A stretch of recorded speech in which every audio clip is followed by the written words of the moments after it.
What's up, everybody, and welcome to Shell and Tell, a new Maryland Terps sports podcast. I'm your host, Fred Donahue, alongside my friend, my co-host, and longtime season ticket holder, Ryan Schammel. What's going on, Ryan? Hey, it's a good time to be a Terps fan, man. That's right, man. A lot of exciting things going on at the university, some things that have changed a lot over a short period of time, and we're going to get into that over the course of the next couple of months. As we're going to plan on doing this podcast maybe once a month during the off season as we get closer to the football and basketball season, maybe a bi-weekly show. Sounds about right, Ryan? Yeah, absolutely. We're going to have a lot more to talk about in season. Like you said, I am a season ticket holder, so I will be at each and every game all season long from kickoff till the end of the fourth quarter, unlike some of the people in those stands. So we're going to try to help that. Right. We're going to try to give the ones that are sitting in the stands with me in the fourth quarter some extra Maryland stuff to listen to. And we're trying to, raise a little bit of quality standards so that, rising tide rises all ships. Maybe some of the other podcasts around can sound a little better and let me retire and just listen and enjoy what they're doing. Step up their game. I like it. Well, why should people listen to us? So, like I said, my name's Fred. I'm actually a host of a local sports podcast called Birdland BS. I do a show every week. It's a live show. We stream it on all those social media platforms. Covers a little bit of everything. Baltimore sports, from the Orioles to the Ravens and the Terps, of course. And I wanted to kind of get into something that focused more specifically on the Terps because I feel like, as you said, Ryan, I feel like it's an untapped market, and the ones that are doing it's just not there as far as the quality that maybe you and I hoped would be there. And I've lived in Baltimore my entire life. I've been a big local sports fan my entire life, and it's something that I'm really passionate about. It's something that I follow very closely, even though I'm not an alum. It is something that I take a lot of pride in. I rock my red and black very proudly. What about you, Ryan? Why should people listen to you? Well, also, I put out front, I am also not an alum. My mother is an alum, and that's how I got into this. It doesn't really make much sense for me to go to Maryland. By profession, I'm a registered nurse, and the nursing school for University of Maryland is in downtown Baltimore City. So I would not have got any of the benefits out of the junior or senior year of being there, of going to the Terps games and all the things I love to do at University of Maryland. Right. Now, you mentioned being a season ticket holder. Is that something that it was kind of like a family thing, or is it something that you just kind of got into on your own? Yeah, this all started about 20 years ago when kids still played outside. I was outside running around. Long for those days. Yeah, like 11, 12 years old. And I came home. My mother is sitting watching college football on television. Okay. It was Michael Vick was playing for Virginia Tech at the time. Oh, man. She had stopped vacuuming. In fact, the vacuum was still running sitting next to her, and I kind of thought there was something wrong with her. I was like, what's going on? What are you doing? She's like, come here. You got to see this. So she had never seen the quarterback run before, and it just made the whole game different for her. Wow. She was there in the Boomer Esiason days, so she saw some pretty good Maryland football, but just it was a whole new dimension for her, and I think we're seeing that now with Lamar bringing in the casual fan, something exciting that at any moment anything can happen. Right. No, that's definitely true. That's kind of for us as Baltimore fans. I mean, especially with the Ravens, like you said, the Lamar Jackson thing, it's a big change in what we're used to in offense. So I can imagine that being a game changer for your mother as well. So that's kind of an interesting story how you got your start. Yeah, it was a whole new perspective. So from there, as a young Terps fan wanting to see more, I convinced her to buy a single game ticket that year. So she bought us some upper deck tickets. Nice. So high up you could see the Washington Monument. Drug her grandfather along with me. Thought we're going to have to carry him up there, but we still had a blast. So the next year she decided that was going to be something she wanted to do with her family. Bought season tickets. We had 6 at that time. Section 7 for all you fans out there if you're in there. Great Come seats. see me. It was row F event originally. So anyway, we got put where the band was. It happened to be the first year we bought season tickets. They moved the band from the sideline to the top of the bowl. So we got band seats, and I'm never giving them up. We had 6 tickets then, and we got 12 tickets now. We've ever been growing. That's awesome, man. I know you and I ended up going to a game last year, a pretty important game, a game that will stick with me for a very, very long time. I would say the best college football game of all last year. the Terps and Ohio State. Man, what a game that was. What an experience that was. That was an amazing game. Like I said, I've been there 20 years. I've rushed the field 3 times, but that's the best loss I can ever remember. That's about as close as you get to rushing a field for a loss. Yes. And it was I literally left that stadium smiling. Yeah. And it's been a long time, even with some of the wins we've had. Like we had a couple good ones last year that really I enjoyed. But there were still the issues surrounding the Terrapins and the empty stadium and the trying to buy students to stay in the stands that just kept me down on it a little bit.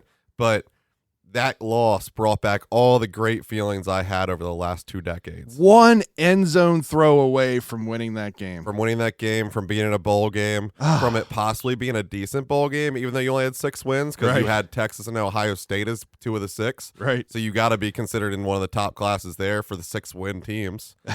So everything hinged on a little 2-point conversion. And as we'll talk coming up this year's, Pigram said, he missed it. He went the wrong direction, but he's been stewing on it. He's not over it yet, and I'm ready to see him exact some revenge. I like that kind of fire. Speaking of fire, I noticed when we went to the game, as passionate as you are, you kind of get boisterous during a game. You'll kind of let people know because you're sitting there literally right behind the visitors' sideline. Yeah, we're 20 feet behind the coaches. Yeah, you're basically in their ear hole. And I know you told me a story when we were there about a certain kicker that you may have gotten in his head. Man, you got to share that story. It was pretty cool. Yeah, at this point, I can't remember exactly which team it was. I believe it was NC State, but my claim to fame, which wasn't mine, it was a whole section. Because like I said, they put a bunch of Maryland ticket holder fans where the band used to be on that visitor sideline, and it was boisterous for a few years. We had some good teams going. Right. But we made the scouting report. I don't have any proof of it, but when I tell the story, I think you'll believe me. So I believe it was NC State. We had a field goal coming up. We're doing the normal stuff, talking to him, making fun of his name, all the good stuff. Wide right. So he goes out there and he kicks that ball wide right, and he comes back pouting. And we stayed on him the whole next drive for the Terps and all next drive for them. As you should. Comes up to another field goal. So we're chanting wide right. You're going to do it again, wide right. And he shanks that thing left. So the coach is in his ear, and you see him just kind of getting, what's wrong, what's going on? And he points over to our section. I have no idea what he said to his coach, but I can tell you what happens is the coach goes and gets 2 linemen. They pick up that kicking net, and they move it to the whole other side of the stadium. Oh, that's great. 40 yards the other direction. And it stayed there on the other side of the stadium. After it had been in front of us almost 95 to 100% of the time, I don't know why, it was always in front of us, for at least a year and a half, probably 2.5 years, it was on the other side of the stadium. Oh, that's awesome, man. Well, you and I, like I said earlier, kind of grew our relationship through my podcast, through Birdland. And during that time, you and I have become pretty close, become pretty good friends. And we've gone to, like I said, we went to the Maryland-Ohio State game. We also got to go this year to the Baltimore City Classic, the basketball tournament down at the Baltimore Arena. That was a lot of fun. We went to the spring game. This past year, we got to watch some new interesting players, some new running backs, and got to see a little dose of what the new offense is going to look like. So you and I have really built our friendship kind of around the Terps and the university. It's kind of cool. Yeah, absolutely. I first saw you, not really met you, as just a commenter on Birdland BS. Anyone that hasn't checked out Birdland BS, please do. It's a great source for local Baltimore sports. Anything Ravens, Orioles, Terps. And when I first started, there was a little bit of Terps coverage, but it wasn't enough to really get me in there. But the audio quality and some of the talk that they had was so intriguing. I stuck with it, and I always pushed for more and sent them, topics to talk about, and was always in there. So came around to signing day. So I got invited on signing day to do a guest spot on Birdland BS. That's right. It's my pinned tweet. Check out @TerpsBExpert for my new Twitter game. Got to get that plug in. Yeah, absolutely. Fred got me into the social media network, so I'm just starting a little late. I never really understood Twitter because I didn't think anyone cared what my opinions on life were. Oh, it's great for sports, man. But It's, for it's sports, the best it's way to awesome. keep up on the players and just the comings and goings of things going around. Yeah, now my entire Twitter is nothing but Maryland sports. I don't do anything else. I keep it clean. It's all Maryland Terrapins focused. But anyway, so if it's the pinned tweet up top, check that out. It's really good, or at least I think it is. So they thought it was good too because they then invited me as his co-host Scott went on vacation to be the actual in-studio co-host. Yeah, you filled in very swell. Very good job doing that. Yeah, it works out, and hopefully we'll be doing that again soon. But my really true love, I like the Ravens. The Orioles are a nice, fun pastime for me. But I love the Terps. I believe black and red, like you said. That's my thing. It's been my family's thing. You know, we have 6 family reunions a year. They're Saturdays in College Park. That's awesome. That's awesome. So yeah, ultimately, all of that led to led to us sitting down and deciding to do a Terps spinoff podcast, and I think we have some pretty clear-cut goals of what we're trying to do with this audio podcast. But I want to ask you, what was the purpose in doing this? What is the reason behind it, and what are you trying to accomplish with this show? Well, I alluded to at the beginning, it said like rising tide raises all ships. Right. There are people much better connected to Maryland Terrapins. There are people that are much more closely related and have some insider information. Much better funded. Much better funded. Now, we hope to reach out to those people, and we have actually had a few commitments to people that are willing to come in and do interviews, things of that nature. The big thing is going to be the audio quality. Right. That's what you bring to this. I don't bring that in. That's one thing I do well. Yeah. One of like I said, those other people that are better connected, it's interesting. You hear dogs bark in the background. Some of them sound like they're talking down tunnels. It's so crazy to me because it really doesn't take much money to sound good. And when you're talking about a podcast, it's an audio product. Like, you want that audio to come across well. It just amazes me that people don't take that as seriously as I do. Yeah, and we want to have additional media coverage because I don't know if there's people out there like me, but I think there are.